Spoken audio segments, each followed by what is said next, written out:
අද කතා බහ අපේ අම්මා එක්ක. අපේ අම්මා නෙමෙයි හොච්චෝ චීචා අම්මා.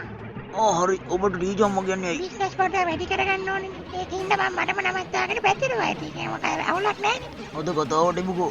මට හම්බෙච්ච තොරතුරුත් එක්ක ඔයා ළමයිගේ ඇට දෙකට ගැව්වා කියන අතව ඇත්තද? ආව ගෙහුවා. ඒ වුණාට ඇට දෙකට නෙමෙයි ගෙහුවා කකුල් දෙක මැද්දට. කකුල් දෙක මැද්දේ මොකක් තියනවා කියලා හිතාගෙන දුවා ගැව්වේ. සාමාන්‍යයෙන් අක්මාව තියනවා කියලා හිතාගෙන තමයි මං ගැහුවේ. ඒ උනාට ගහලා තියෙන ඇට දෙකටනේ. ඒ වුණාට මං ගැහුවේ අක්මාවටනේ.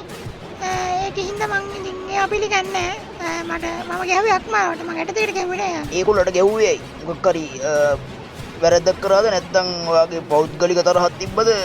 ගැව්වේ ඇයි එකතරේම? එක හේතුවක් නෙමෙයි තිබ්බේ හරිද? මේ කොල්ල මට FB එකේ මගේ මේ වීඩියෝ එකකට දාලා තිබ්බ කමෙන්ට් එකක් ලොදු බහැපෝ සමන් පතෝල ඊරි කියලා. බලලා තිබ්බ මට. මම ඒකයි තව එකක් තිබ්බා අපේ කෙල්ලෙක්ගේ මේ අතේ ගහලා තිබ්බ මේ ලොකු පතරංග කෙහෙල් ගෙඩිය. මම කියන්නේ මේ වගේ දේවල් කරන්න හොඳ නෑනේ අපේ ළමයි කෙනෙකුට. අපි උට කම්පියුටරේ වැඩ කරන්න තමයි එන්නේ කිව්වේ. හරිද? මම ඇවිල්ලා බලන්න ඔය කරන දේවල්. කෙල්ලෝගේ වවුස් අල්ලනවායි.